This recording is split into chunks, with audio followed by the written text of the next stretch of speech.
అందరికీ నమస్కారం.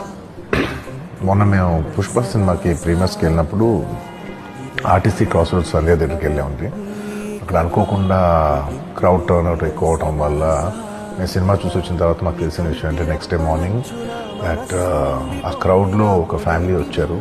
ఆ ఫ్యామిలీ కొంచెం దెబ్బలు తగిలినాయి. అండ్ ముఖ్యంగా ఒక lady, the mother of 2 children, ఆవిడ రేవతి గారని, ఆవిడ నెక్స్ట్ డే మార్నింగ్ అన్ఫార్చునేట్గా ఆవిడ ఆ తొక్కి స్టార్ట్లో దెబ్బలు తగిలి ఆవిడ చనిపోయారని తెలిసింది.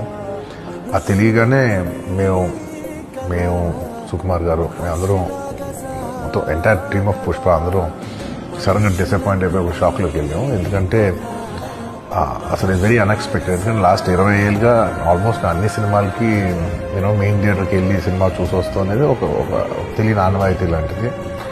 అండ్ ఇన్నేళ్ళుగా ఎప్పుడు జరగలేదు. సడన్గా ఇది జరిగేసరికి మేమందరం కూడా చాలా డిసప్పాయింట్ అయ్యి చాలా షాక్లోకి వెళ్ళాం. ఈ న్యూస్ తెలిసిన వెంటనే ఆన్ ద ఫస్ట్ డే మేము కానీ ఎవరం కానీ టీమ్ కానీ ఎవరం కానీ ఈ పుష్ప సెలబ్రేషన్స్లో యాక్టివ్గా పాల్గొనలేకపోయాం. We all feel very sad. ఎందుకంటే మేము సినిమా తీసేదే జనాలు థియేటర్కి వచ్చి ఎంజాయ్ చేయాలని.